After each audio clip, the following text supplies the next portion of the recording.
Vi voglio raccontare un ponte particolare di Roma, raccorda due zone molto importanti che è Campo di Fiori di là e Trastevere dall'altra parte. La particolarità di questo ponte, oltre che essere pedonale, molto frequentato, specie la sera da giovani e meno giovani, riporta diversi omicidi o comunque morti collegati a questo ponte. Perciò vi farò vedere un attimino tutto quello che c'è qui sotto, intorno al ponte e collegato al ponte, e le varie morti che sono tra l'altro ancora sotto indagine.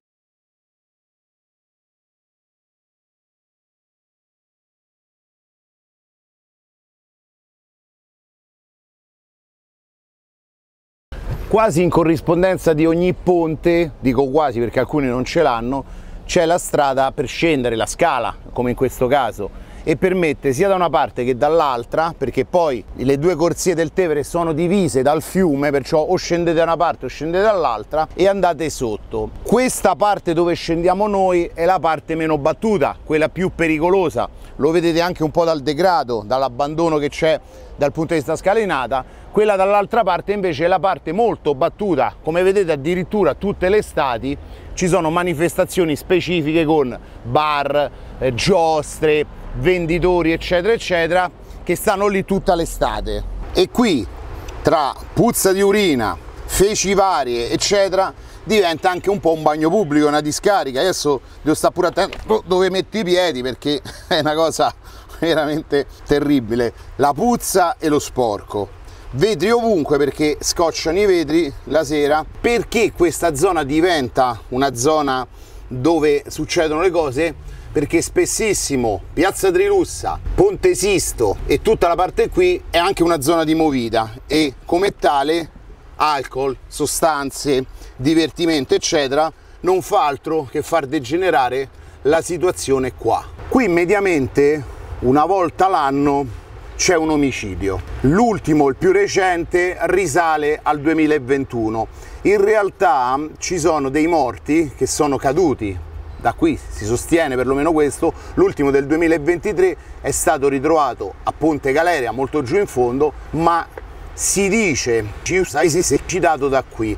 In realtà la mamma ha fatto riaprire il fascicolo perché dice che secondo lei e secondo tutte le analisi che sono state fatte non ha messo un omicidio, perché spesso si confonde un omicidio con un omicidio quando si tratta di un cadavere trovato nel fiume, perché nel momento in cui cade nel fiume, viene trasportato, mangiato, rovinato, sostanze chimiche eccetera, il rischio è che poi in autopsia non si capisca il motivo della morte, perché non si trovano poi elementi specifici. Qua è anche stato ucciso un turista americano, si chiamava Bew Solomon, e proprio qui è stato spinto dentro il Tevere. Era forse un po' ubriaco, era stanco e tutto quanto, ricevendo questa spinta è poi morto. Purtroppo il delitto non è stato ancora risolto, è stata accusata una persona, Massimo Caliotto, che poi qui viveva di quell'omicidio ed è stato assolto, però è poi stato accusato sempre qui dell'omicidio di un altro senza tetto, un rumeno di 36 anni che è stato pestato a morte e lasciato morire qui. E voi immaginate che qua già 2 morti vi ho riportato, ma ce n'è un altro dell'anno prima ancora, perciò un ragazzo giovanissimo nel 2022 che dicono anch'esso si sia spiccato da una ragazza, e anche un altro tentato cioè che è Richard Benson. Richard Benson si buttò proprio da qui, si ruppe diverse ossa e da lì poi, povero Richard Benson che è morto di recente, nacque anche il detto Richard non t'ha voluto manco il fiume, perché una volta quando perché il Tevere è il classico posto dove ci si e questo ponte in particolare proprio perché è pedonale, proprio perché sotto comunque è una bella altezza, è bello profondo e qui poi più avanti ci sono anche il restringimento che accelera la caduta dell'acqua, è quello un pochettino più scelto, più romantico per i ed è anche vicino poi al carcere, perciò magari uno che ci ha avuto delle vicissitudini e tutto quanto, quando esce va là. Cos'altro c'è in aggiunta a qui vicino, che tra l'altro vi ho fatto anche vedere, c'è il Sert di Trastevere, uno dei più rinomati della capitale, uno dove vanno veramente persone da tutte le parti di Roma. Sotto i ponti del Tevere spesso, oltre che consumare qualsiasi tipo di sostanza, alcolici, ci si fa anche la barba, ci si dorme, ci si mangia e si passa anche il tempo. In questo momento quest'area è stata un pochettino sgomberata proprio in virtù del fatto che qui succedevano purtroppo tante cose nefaste, molto collegate ai problemi di questo ponte qua sopra, molto collegate alla piazza dall'altra parte, che è una piazza molto incasinata, specie durante il fine settimana. Purtroppo questa parte del Tevere non viene curata, lo vediamo sia dagli angoli che sono deputati a latrine, sia dal fatto che le piante e tutto quello che andrebbe controllato, potato e sistemato rimane sempre così, oltre al fatto che l'immondizia non viene mai raccolta. La doppia anima di questo fiume, vissuto di là, con locali, gente che spende, divertimento, luci, abbandonato da questa parte. Un'altra persona che noi abbiamo intervistato alla stazione Termini, un ragazzo giovanissimo sulla sedia a rotelle che era stato buttato proprio da questo ponte perché scambiato per un'altra persona, e voi immaginate che lui adesso sta lottando tantissimo per riprendersi, ma non è né il primo né l'ultimo. Mediamente anche i turisti, qui tantissimi turisti, capita più volte anche durante l'anno, cadono da questo ponte, vuoi perché la sera sono un po' ubriachi, vuoi perché comunque i comportamenti e la sicurezza è bassissima, ma proprio di recente una turista era caduta qui e non c'è stato nulla da fare. Precedentemente un turista è caduto, è rimasto paralizzato. Una delle cose che aiuta tantissimo è se cadi dal ponte e vai sul pilone, fai una caduta su un qualcosa di duro, ma non vai poi nell'acqua o comunque vieni attutito nella caduta. Se fai una caduta diretta e sbatti o sulla parte più bassa o comunque cadi nell'acqua, non sai nuotare o vieni preso alla sprovvista, è più facile morire. Altri sono morti per esempio nel Tevere semplicemente per aver ingerito l'acqua del Tevere, che comunque è inquinatissima, lo vediamo dal colore dell'acqua e lo vediamo spesso anche dalla moria dei pesci, che in questo periodo per fortuna non c'è, ma se ci affacciamo l'acqua è veramente di un colore impresentabile. Una volta veniva chiamato il biondo Tevere perché aveva quel colorito chiaro giallo, ormai lo chiamiamo il verde melmoso Tevere. Sempre parlando di omicidi, perché di quello si tratta, c'è un omicidio irrisolto, molto articolato, molto particolare, che è quello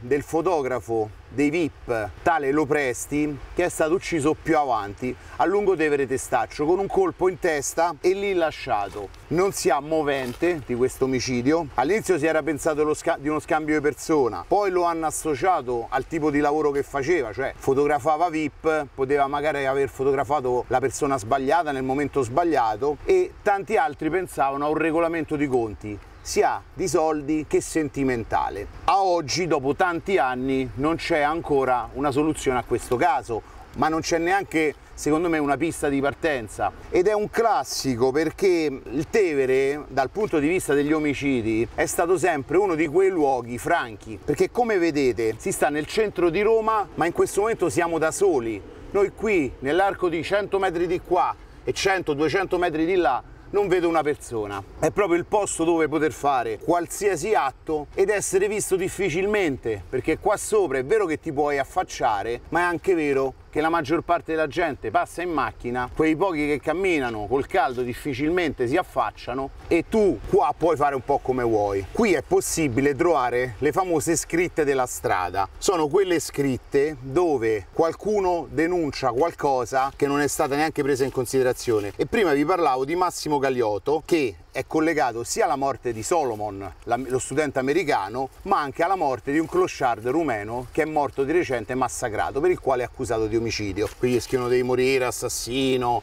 non ti dimenticheremo mai, Emanuele Stoica, eri dolce e gentile con tutti. Quell'omicidio di quel clochard rumeno che è stato massacrato qui, oltre a Biu Solomon, che è qui sotto. Perciò la strada racconta gli omicidi, e siccome nessuno ha potuto lasciare una targa né per uno né per l'altro che sono morti qui sotto, qualcuno ha preferito scrivere. Non hanno potuto mettere una targa, però qualcuno gli ha dedicato anche semplicemente col pennarello un riposa in pace a Emanuele Stoica, che a detta di tutti era una persona tranquillissima e che è stata uccisa purtroppo per futili motivi. Quando vivi qui sotto, quando vivi a ridosso del Tevere, coi topi che te se mangiano, malattie, zanzare, sporcizia, puzza, senza acqua corrente, senza bagni, senza niente, è normale che qualsiasi cosa è un pretesto per litigare. La compagnia che spesso hanno qua sotto, i clochard, ma in particolare la comunità di Pancabestia,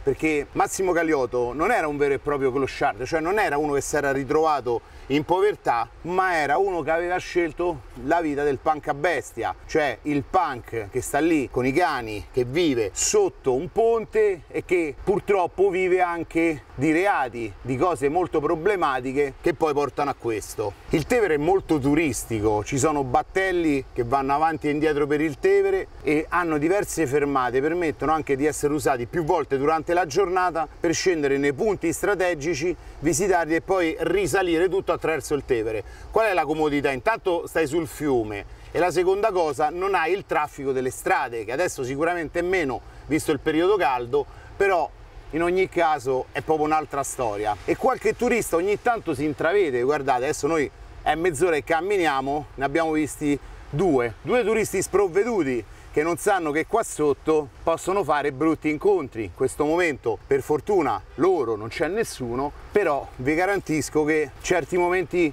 della giornata, in particolare la sera, il rischio è elevato. E qui andando un po' più avanti troviamo Ponte Mazzini. Ponte Mazzini strategicamente parlando è molto importante perché dritto per dritto porta a Via della Lungara, dove vicino c'è anche il CERT o il CERD nello specifico, dove chi magari ha problemi con le sostanze, con le dipendenze, può andare in tempi rapidi dormendo qua. Dall'altra parte c'è una parte centrale con fontanelle, bagni e tutto quanto, ed è uno dei ponti meno attraversati dal turista perché è scomodo arrivarci e perché è scomodo scendere. Ovviamente quella è una zona che io sconsiglio, pericolosa, perché ci sono spesso i cani lasciati liberi che purtroppo difendono il territorio, sono abituati così dai loro padroni, e i padroni che alcune volte non stanno in uno stato completamente lucido. Spesso affacciandosi sul Tevere ci sono delle sagome sotto l'acqua che uno non riesce a capire che cos'è, ma oggi ne stiamo vedendo una. Molti turisti si erano fermati a guardarla, però non si capisce bene. Qui da Piazza Trilussa vi ho fatto vedere cosa succede sotto Ponte Sisto e zone annesse. Purtroppo una lunga storia di incidenti, omicidi irrisolti, morti irrisolte, che sono la cosa più problematica sulle sponde del Tevere. Tutto perché? Perché qui c'è tanto movimento la sera. Anzi, se volete un bel video su Piazza Trilussa la sera, in particolare il venerdì e il sabato, scrivetelo nei commenti, perché qua succede di tutto e di più. La sera veramente tra scazzottate, pallonate, gente che viene mandata via, alcol a fiumi, puzza, musica e tutto quello che trovate. Non è una zona facile e sotto al ponte si vengono a chiudere le ultime cose. Detto questo vi saluto e ci vediamo al prossimo video.